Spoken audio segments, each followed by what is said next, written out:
एक गांव में दीनू, रामू और किशन नाम के तीन मछुआरे रहते थे।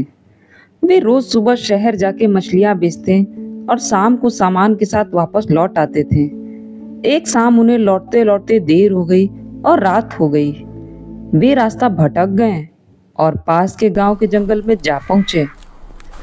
चूंकि अंधेरा बहुत था, इसलिए जंगल और भी घना लग रहा था। वे सभी डरे हुए थे। अंधेरा होने के कारण रास्ता न दिखा, इसलिए वे एक घने पेड़ के नीचे आग जलाकर बैठ गए। जंगल में तरह तरह की आवाजें उनके मन में डर और भ्रम पैदा कर रही थी। चारों तरफ धुंध ही धुंध थी, दूर दूर तक सन्नाटा फैला था। तभी दीनू ने बात शुरू करते हुए कहा, अरे ये वही गांव है ना जहाँ एक बकुल का विशाल वृक्ष हुआ करता था और उस पर एक ब्रह्म दैत्य रहता था।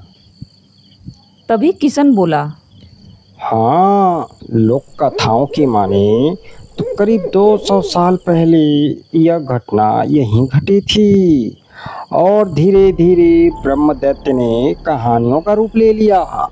मेरे दादाजी ने मुझे एक बार यह कहानी सुनाई थी। तभी रामू बोल पड़ता है, क्या तुम हमें भी यह कहानी सुना सकते हो? हाँ, क्यों नहीं। इस गांव का नाम फूलपुर है। यहाँ चारों तरफ पेड़ पौधे, फल फूल, नदियाँ, पहाड़ हुआ करते थे। लोगों में प्यार और अपनापन था। लेकिन कुछ सालों से बारिश कम होने लगी, तालाब नदियाँ सूखने लगी, लोग व्याकुल थे। उसी गांव में एक बूढ़े और निर्धन ब्राह्मणी रहा करते थे। ब्राह्मण का नाम गिरधारी तथा ब्राह्मणी का नाम कुसुमलता था। वे भिक्षा मांगकर जीवन यापन करते थे, लेकिन गरीबी ने उन्हें तोड़कर रख दिया था। 2 जून की रोटी भी मांगी थी। अरे भाग्यवान, कुछ खाने को तो दो, तभी तो इस धूप में भिक्षा मांगने जा पाऊंगा। स्वामी, घर में अब कुछ भी नहीं बचा। यह बोलकर कुसुमलता उदास हो जाती है। तभी गिरधारी को पता चलता है कि गांव में एक नया जमींदार आया है। वह उम्मीद लेकर महल की ओर चल पड़ता है, लेकिन वहां उसे बहुत सारे गांव के लोग आपस में कुछ गंभीर बातें हुए करते दिखाई देते हैं। वह करीब जाकर उनकी बातें सुनने की कोशिश करता है। सुना है गांव में ये प्रकोप उसी बकुल के पेड़ के कारण हो रहा है। बकुल का पेड़? अरे हाँ, वह बकुल का पेड़ पीले फलों से लदा हुआ है। उसके पीले फलों को लाकर कुल देवी को अर्पण करने से वे गांव के सारे दुखों को मिटा देंगी। पर उस पेड़ पर एक ब्रह्मदैत्य रहता है, जो वहां से किसी मनुष्य, जानवर, पक्षी को जिंदा वापस नहीं आने देता। अरे हटो, गांव को बचाने के लिए मरने थोड़ी जाऊंगा। लेकिन बारिश नहीं हुई तो सारी फसल खराब हो जाएगी और हम सब भूखे मर जाएंगे। लेकिन सुना है जमींदार ने यह घोषणा करवाई है कि जो भी यह फल तोड़कर लाएगा उसे 100 बीघा जमीन इनाम में मिलेगा। ब्राह्मण यह सब सुनता है और जमींदार से मिलने निकल पड़ता है। वैसे भी कौन से मेरे बहुत अच्छे दिन चल रहे हैं, किस्मत आजमाने में क्या हर्ज है। वह जमींदार से बताता है कि वह जंगल से फल तोड़कर लाएगा और कुलदेवी को अर्पण करेगा। जमींदार बहुत खुश होता है और कहता है, मुझे खुशी है कि आप इस उम्र में भी अनेक काम करने की हिम्मत कर रहे हैं। ईश्वर आपकी रक्षा करे। गिरधारी सारी बात अपनी पत्नी को बताता है, जिस पर वह घबरा जाती है और उसे बकुल के पेड़ के पास जाने के लिए मना करती है। नहीं नहीं स्वामी, आप वहां मत जाइएगा। मुझे उस जंगल से बहुत डर लगता है। सुना है वहां आज तक जो गया है कभी वापस नहीं आया है। लेकिन गिरधारी उसे मना लेता है, क्योंकि वह उसे इनाम की जमीन चाहिए थी। अगले दिन डरते वह जंगल में प्रवेश करता है, जहां दिन में भी घोर अंधेरा था। ना पशु ना पक्षी केवल सन्नाटा और धुंध ही धुंध था। अजीब अजीब सी आवाजें उसका डर और बढ़ा रही थीं। घबराते हुए वह एक घने पेड़ के पास जा पहुंचा, जहां उसे एक प्रेत मिलता है जिसकी आंखें सुर्ख लाल और नुकीले दांत थे। वह गिरधारी से पूछता है, इस जंगल में तो रोशनी भी आने से डरती है, तुम मनुष्य कैसे आ गए? लगता है तुम्हें अपनी जान प्यारी नहीं है।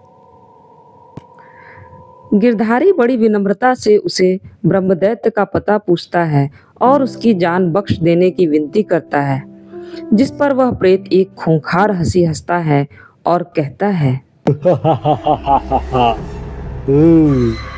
तो तुम ब्रह्मदैत्य से मिलना चाहते हो? हम सब उनका आदर करते हैं, इसलिए तुम्हें छोड़ रहा हूँ। लेकिन उनसे तुम्हें कौन बचाएगा? प्रेत गिरधारी को आश्चर्य से देखता है और बकुल के पेड़ का रास्ता बता देता है। गिरधारी सहमा हुआ आगे बढ़ जाता है, जहां उसे अनेक प्रकार के भूत प्रेत तथा छलावे मिलते हैं, लेकिन वह धैर्य रखते हुए बकुल के पेड़ के नीचे जा पहुंचता है। बकुल का पेड़ बहुत ही पुराना और विशाल था, जो दिखने में बहुत ही डरावना था। गिरधारी डरते डरते बड़ी विनम्रता से 3 बार ब्रह्मदैत्य को पुकारता है, कोई है? कोई है? कृपया मेरी मदद करे। तभी पेड़ों की शाखाएं हिलने लगती हैं, चारों तरफ सफेद धुंध फैल जाती है। पेड़ के अंदर से एक विशाल ब्रह्मदैत्य प्रकट होता है, जिसकी बड़ी बड़ी खूंखार आंखें, नुकीले दांत। उसने गले में चंपा के एक सुगंधित फूलों की माला पहनी होती है तथा माथे पे एक बड़ा तिलक लगाया होता है। वह एक भयानक हंसी हंसता है, जिससे पूरा जंगल दहल उठता है। कौन हो तुम? क्या तुम्हें डर लग रहा है? बोलो, तुम्हारी हिम्मत कैसे हुई इस बकुल के वृक्ष के पास आने की? हे पुण्यात्मा, मैं एक गरीब ब्राह्मण हूँ। मैंने अपना पूरा जीवन ईमानदारी से भिक्षा मांगकर बिताई है। यदि आप मुझे कुछ बकुल के फल दे दे तो जमींदार मुझे इनाम में 100 बीघा जमीन देगा, जिससे मैं अपनी गरीबी मिटा सकता हूँ और अपने परिवार का पालन पोषण अच्छे से कर सकता हूँ। ब्रह्मदैत्य गिरधारी के साहस से बहुत प्रभावित होता है और उसकी गरीबी पर दया करता है और कहता है, तुम्हारी साहस और ईमानदारी मुझे पसंद आई। मैं दूंगा तुम्हें फल। बोलो, और क्या इच्छा है? गिरधारी बहुत प्रसन्न होता है, पर सिर्फ फल की इच्छा करता है। ब्रह्मदैत्य उसे फल देता है, जिसे लेकर गिरधारी गांव को लौट जाता है। गांव में उसे फल के साथ देखकर सभी गांव वाले खुशी और आश्चर्य से झूम उठते हैं। सभी आपस में बातें करने लगते हैं।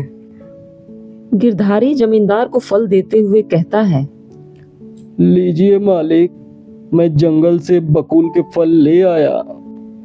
जमींदार कहता है, मैं आपके साहस से बहुत खुश हुआ।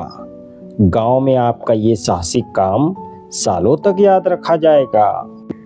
यह बोलकर जमींदार गिरधारी को सोने की मोहरें देता है और 100 बीघा जमीन इनाम में दे देता है। गिरधारी बहुत खुश होता है। वह रात को अपनी कुटिया में दिन भर के अपने कारनामे याद करता है। धन्य हो आपका ब्रह्मदैत्य, आपने मुझे फल दिया।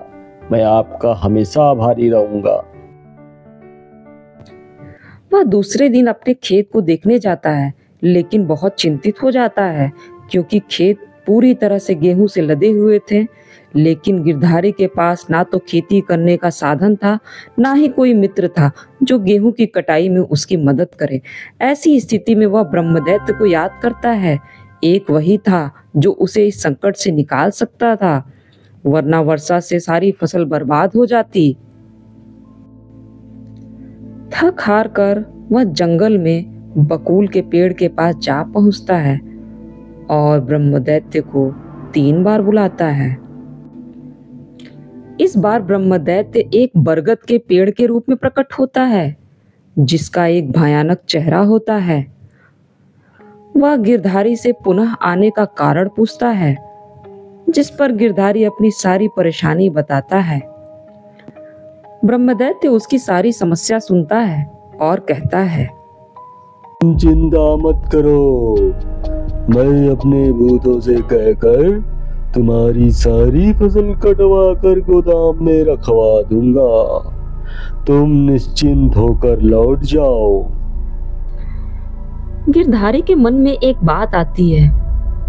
वह डरते डरते ब्रह्मदैत्य से पूछ लेता है, मैं आपसे पूछना चाहता हूँ कि आप यहाँ कैसे आए? क्या आप अपनी कहानी मुझे बताना चाहेंगे? मैं यहाँ 1000 साल से फंसा हुआ हूँ। मैं जंगल से गुजरने वाले राहगीरों के पैसे लूटा करता था। एक दिन एक राहगीर से लूटपाट के दौरान मुझे गंभीर चोट लगी और मेरी मृत्यु हो गई। तब से मैं यहाँ प्रेत योनि में फंसा हुआ हूँ। गिरधारी ब्रह्मदैत्य की कहानी सुनकर बहुत सोच में पड़ जाता है और ईश्वर से उसे माफ करने की कामना करता है। इसी सोच के साथ गिरधारी सुकून की सांस लिए अपने गांव लौट जाता है। घर पहुंचने के बाद वह देखता है कि उसकी सारी फसल कटकर गोदाम में रखी हुई है। वह मन ही मन ब्रह्मदैत्य को धन्यवाद देता है और उसे अपना सबसे प्यारा दोस्त मान लेता है। कुलदेवी को फल चढ़ाए जाते हैं और वर्षा होती है। गांव फिर से हरा भरा हो जाता है। इस तरह हंसी खुशी कई वर्ष बीत जाते हैं।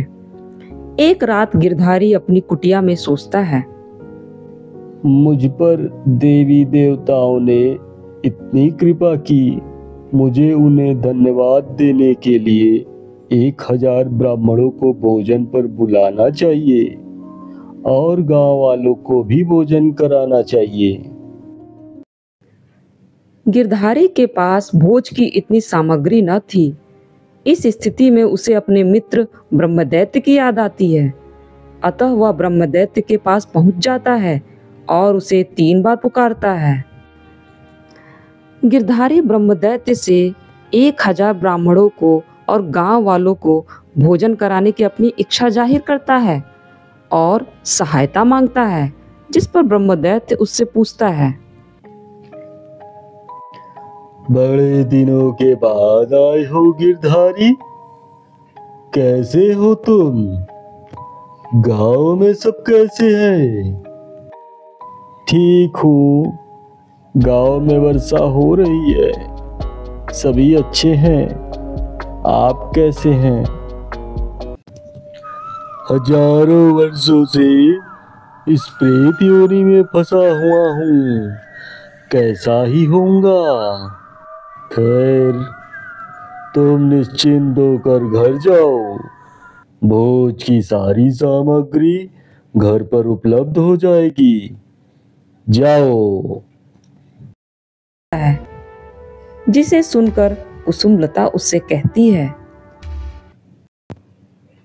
स्वामी, ब्रह्मदैत्य ने एक ईमानदार ब्राह्मण यानी आपकी संकट में सहायता की थी, जिसका उसे फल मिला और वह प्रेत योनि से मुक्त हो गया और वह मोक्ष को पा गया। आपने महाभोज का आवाहन कर देवताओं का आशीर्वाद लिया, जिसका फल आपको तथा ब्रह्मदैत्य दोनों को मिला। इस पूरी सृष्टि में एक दूसरे की सहायता करने से बड़ा भोज या आवाहन कुछ और हो ही नहीं सकता। हमें एक दूसरे की सहायता करनी चाहिए और दया का भाव रखना चाहिए। इस प्रकार बूढ़े ब्राह्मण ब्राह्मणी हंसी खुशी जीवन बिताने लगे और ब्रह्मदैत्य को भी प्रेत योनि से मुक्ति मिल गई और उसे मोक्ष मिल गया। दोस्तों, हम आपके लिए ऐसी ही रोमांचक लोक कथाएं लाते रहेंगे। चैनल को सब्सक्राइब करें और वीडियो को लाइक जरूर करें।